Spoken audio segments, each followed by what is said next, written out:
Hello दोस्तों, स्वागत है हमारे YouTube channel maths by Ashraf Khan में। आज आज हम लोग कक्षा 12 की गणित का प्रश्नावली 7.2 को हल करेंगे। पिछली क्लास में हमने आपको सारे सवाल इसके करवा दिए हैं। आज हम लोग प्रश्नावली 7.2 को हल करेंगे, ठीक है ना।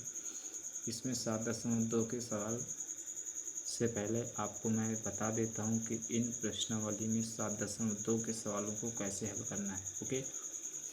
जिसका नाम है प्रश्न 2 से सवाल का 7.1 मैंने हल करवा दिया आपका। प्रश्न 7.2 में आपको पढ़ना है कि समाकलन की विधियाँ आपको टोटल 3 ही प्रकार की पढ़ना है। नंबर 1 प्रतिस्थापन द्वारा समाकलन, नंबर 2 आंशिक भिन्नों में वियोजन द्वारा समाकलन, नंबर 3 पढ़ना आपको खंडशः समाकलन, ओके। ये 3 विधियाँ होती समाकलन की। तो थोड़ा हम इन विधि पर पहले चर्चा करेंगे, इसके बाद हम लोग प्रश्नावली पर बात करेंगे, ओके। तो देखेंगे सबसे पहले क्या होती है ये समाकलन की विधियाँ। समाकलन की विधियाँ, ओके। समाकलन की विधियाँ, समाकलन की विधियाँ, समाकलन की विधियाँ।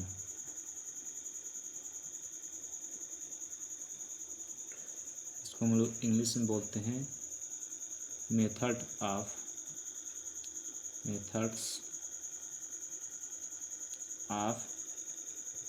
इंटीग्रेशन।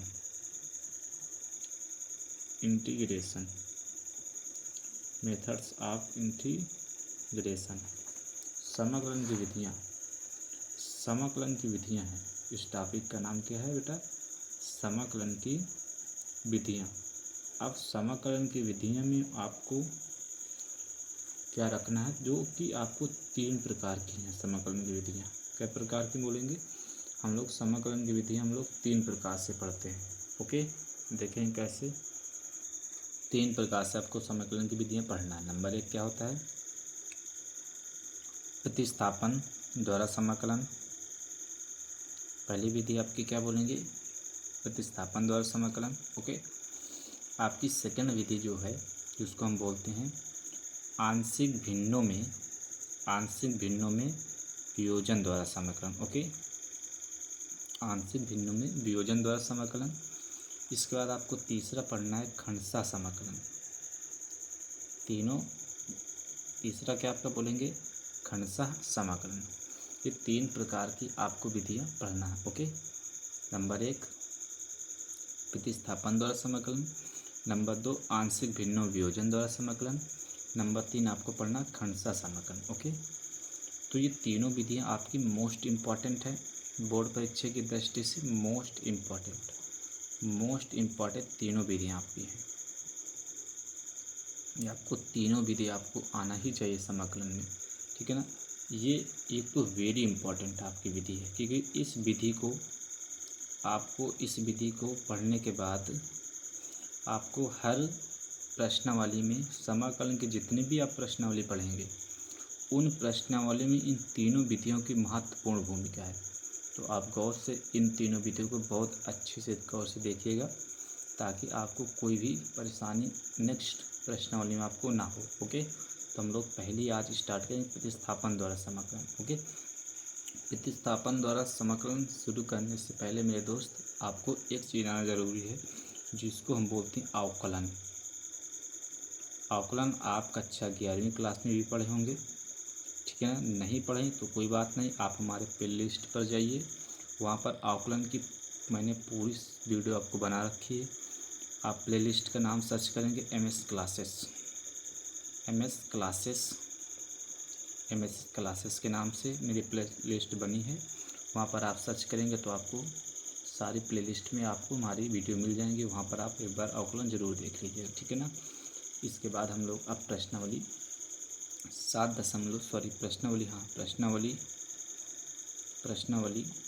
अब हम लोग स्टार्ट करेंगे प्रश्नावली 7.2।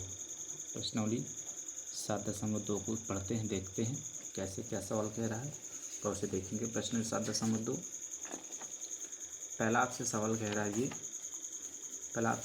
रहा है कि 1 से 27 तक के प्रश्नों में प्रत्येक फलन का समाकलन ज्ञात कीजिए। पहला कह रहा है आपसे 2x अपान 1 प्लस एक्स स्क्वायर का आपको समाकलन ज्ञात करना है। पहला आपसे क्वेश्चन क्या कह रहा है?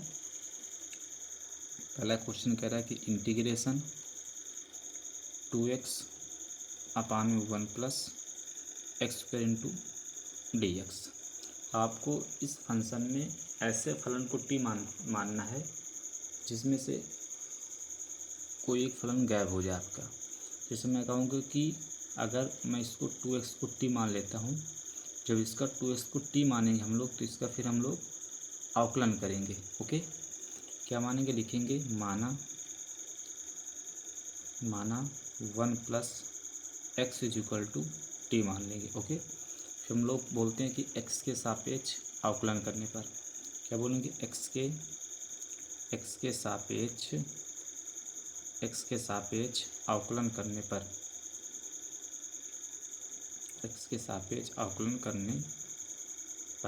जब हम लोग x के सापेक्ष अवकलन करेंगे तो क्या हो जाएगा? इसका अवकलन करेंगे, 1 का अवकलन 0 होता है, इसका dy अर्थात dx 1 प्लस एक्स स्क्वायर का अवकलन करेंगे, इसका x का अवकलन t के सापेक्ष हो जाएगा dt by dx। Okay, dt by dx हो जाएगा। इसका अवकलन करेंगे, 1 का 0 हो जाएगा, एक्स स्क्वायर का अवकलन करेंगे, एक्स स्क्वायर का अवकलन करेंगे तो 2 पहले आ जाएगा, एक और घट जाएगी यानी 2x हो जाएगा। इधर हो जाएगा dt बाई dx हो जाएगा, dt बाई dx हो जाएगा। अब आपको देखना है, अगर मैं dx को इधर भेज देता हूँ, ओके, इधर हो जाएगा 2x into dx is equal to हो जाएगा आपका dt हो जाएगा। ओके, 2x dx के स्थान पर आप लोग क्या रखेंगे? dt रखेंगे, अर्थात यहाँ पर देखेंगे 2x और dx के स्थान पर क्या रख देंगे हम लोग? dt रख देंगे। ओके, तो हल करेंगे तो कैसे हो जाएगा? तो हो जाएगा इंटीग्रेशन पर हो जाएगा dt, नीचे हो जाएगा अपान में t, क्योंकि 1 प्लस एक्स स्क्वायर बराबर हम लोग t माने तो यहाँ पर क्या उठा के रख देंगे हम लोग? t रख देंगे। ओके, अब आपको पता है 1 अपान टी बोलो या 1 अपान एक्स बोलो, इसका अवकलन क्या होता है? log x हो जाए, तो इधर हो जाएगा log t और प्लस में कांस्टेंट फलन से जोड़ देंगे। ओके, तो इधर क्या हो जाएगा? i बराबर log, अब t के स्थान पर आपको ये रखना 1 प्लस एक्स स्क्वायर प्लस सी, ये आपका इसका अवकलन हो गया। ओके, ऐसे करते हैं क्वेश्चन को। अगला क्वेश्चन नंबर दूसरा देखेंगे। क्वेश्चन नंबर दूसरा आपसे क्या कह रहा है देखेंगे, उससे कह रहा है कि log x का स्क्वायर अपान में x। अगला क्वेश्चन दूसरा नंबर क्या कह रहा है कि इंटीग्रेशन, दूसरा क्वेश्चन यहाँ पर देखेंगे, आपसे कह रहा है कि दूसरा क्वेश्चन कि इंटीग्रेशन log x का स्क्वायर अपान में x इंटू में dx। ओके, अब हम लोग इसमें इस तरह लिखेंगे कि माना log x बराबर हम लोग t मान लेंगे, log x बराबर t मान लेंगे, फिर हम लोग बोलेंगे x के सापेक्ष, फिर इस तरह लिखेंगे x के सापेक्ष अवकलन करने पर, x के सापेक्ष अवकलन करेंगे तो log का अवकलन क्या होता है? 1 अपान में x बराबर dt बाई dx हो जाएगा। ओके, क्रॉस मल्टीप्लाई करेंगे, इसका इसमें करेंगे तो हो जाएगा dx अपान में x बराबर इधर हो जाएगा आपका dt। ओके, ये हो जाएगा आपका। फिर क्या करेंगे? उठा के मान रखेंगे तो i बराबर हो जाएगा, यहाँ पर आप t माने थे, यहाँ पर t रखेंगे तो हो जाएगा ऊपर t के स्क्वायर dx अपान x के स्थान पर क्या रख देंगे?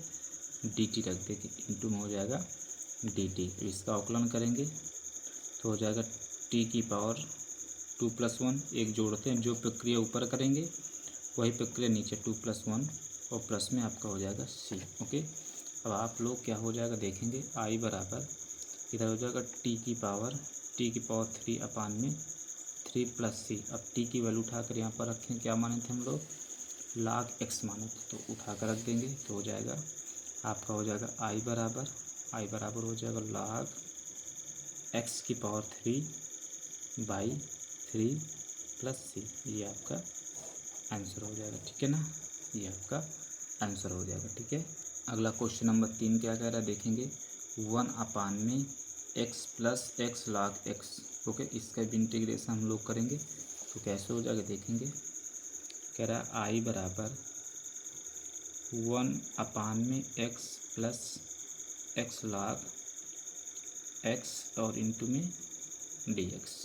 ओके, इसको हल करेंगे तो देखेंगे तो हो जाएगा आपका आई बराबर इंटीग्रेशन 1 में, इसमें आप कॉमन ले लीजिए पहले x, यहाँ पर x कॉमन तो x कॉमन ले लेंगे, इधर बच जाएगा 1 प्लस x कॉमन निकल गया तो बच गया log x इंटू में dx हो जाएगा। ओके, अब हम लोग क्या करेंगे, इसी तरह मानेंगे 1 प्लस log x को t मानेंगे तो ये आपका पद गैप हो जाएगा, तो इसमें लिखेंगे माना 1 प्लस log x बराबर टी मानेंगे। ओके, टी मानने बाद भी लिखेंगे x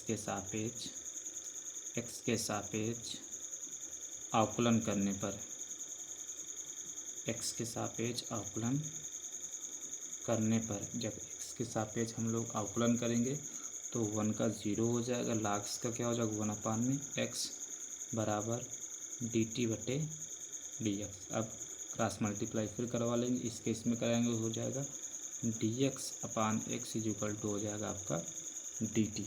okay, dx upon x is equal to हो जाएगा आपका dt। ओके, फिर हम लोग मान उठाकर रखेंगे, इस पे यहाँ पर रखेंगे तो क्या हो जाएगा देखेंगे तो हो जाएगा आपका आई बराबर इंटीग्रेशन, यहाँ पर रखेंगे तो 1 में ये यहाँ पर हो जाएगा आपका, हो जाएगा dt, और यहाँ पर आप क्या मानते हैं टी, तो 1 में टी हो जाएगा।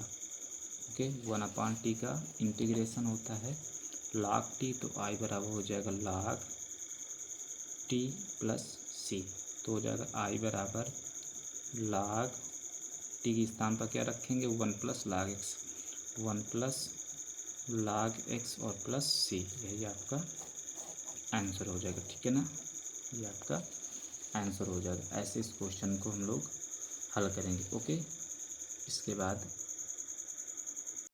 क्वेश्चन नंबर 4 देखेंगे। क्वेश्चन नंबर 4 आपसे क्या कह रहा है, क्वेश्चन नंबर 4 कह रहा है कि sin x into sine cos x।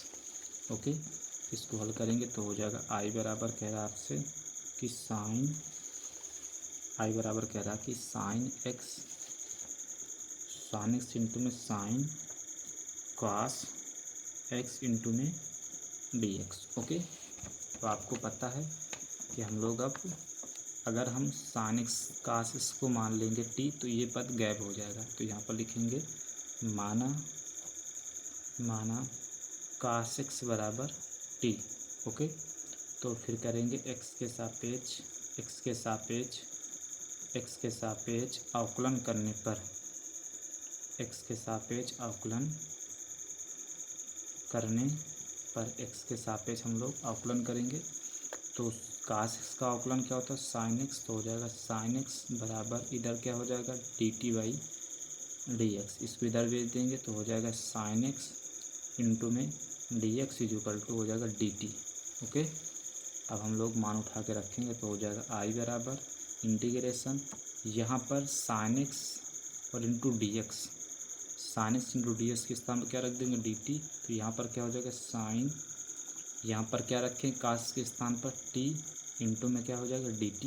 Okay, अब साइन t का अवकलन माइनस का cos t हो जाएगा, अब प्लस c हो जाएगा, तो इंटीग्रेशन माइनस का cos, इसके बाद t के स्थान पर उठा के वैल्यू रखेंगे cos x प्लस सी, ये आपका आंसर हो जाएगा। ओके, ये आपका आंसर हो जाएगा। ऐसे हम लोग प्रतिस्थापन के सवालों को हल करते हैं, ठीक है ना।